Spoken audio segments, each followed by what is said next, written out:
Harapan ditolak, iman bertindak. Film Walk to Remember menceritakan tentang kisah seorang pemuda yang sangat nakal sekali bernama Landon Carter. Dia jatuh hati pada Jamie, seorang gadis yang menuliskan cita-citanya pada buku tahunan sekolah bahwa dia ingin melihat mujizat. Mereka berpacaran hingga suatu saat akhirnya si gadis itu memberitahukan bahwa ia menderita leukemia. Cintanya yang besar membuat pemuda ini berjuang sekuat tenaga untuk pemulihan pujaan hatinya. Dan juga karena cintanya yang besar, itu membuat Landon Carter berubah hidupnya menjadi pribadi yang lebih baik. Dan kemudian Landon Carter dan Jamie menikah. Walaupun tak berapa lama setelah menikah, pujaan hatinya Jamie meninggal dunia karena sakit. Beberapa tahun kemudian Landon mendatangi rumah keluarga istrinya dan berjumpa dengan ayahnya mertua sambil berkata, "Maaf, saya tidak bisa mengabulkan cita-citanya untuk melihat mujizat." Ayah mertuanya lalu berkata, "Istrimu telah melihat mujizat, mujizatnya adalah kamu." Di balik harapan yang tidak sesuai dengan kenyataan, yaitu Landon ingin melihat kekasihnya sembuh, tetapi ternyata tidak sembuh.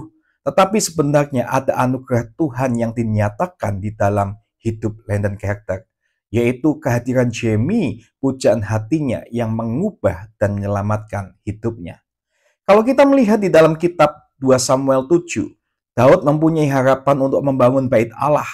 Karena di puncak kejayaannya sebagai raja, ia melihat tabut Allah sebagaimana lambang kehadiran Tuhan itu hanya berada di tenda, sedangkan dirinya berada di istana yang megah.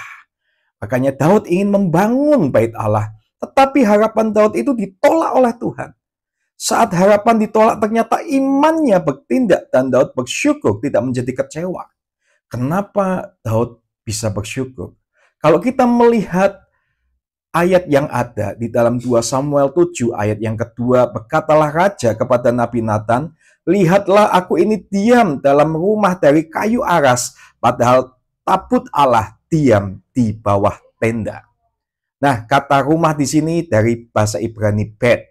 Kemudian di dalam 2 Samuel 7 ayat 11, "Sejak aku mengangkat hakim-hakim atas umatku Israel, aku mengaruniakan keamanan kepadamu daripada semua musuhmu, juga diberitahukan Tuhan kepadamu.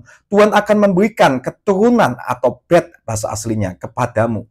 Dan kalau kita melihat di terjemahan yang lain itu dikatakan keturunan itu adalah dinasti. Dua kata Ibrani yang sama yaitu bet, tetapi memiliki arti yang berbeda saat disematkan di dua kalimat tersebut.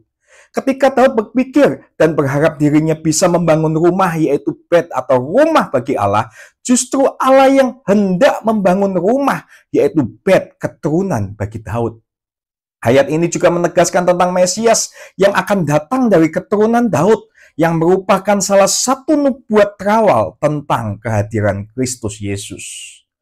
Percayalah, ketika satu pintu kebahagiaan tertutup, pintu yang lain terbuka. Hanya seringkali kita terpaku begitu lama pada pintu yang tertutup, sehingga tidak bisa melihat yang terbuka untuk kita. Mari kita tahu bahwa setiap apapun harapan kita di dalam Tuhan tidak akan pernah sia-sia bagi kita yang mengasihi Dia. Terima kasih, Tuhan Yesus memberkati.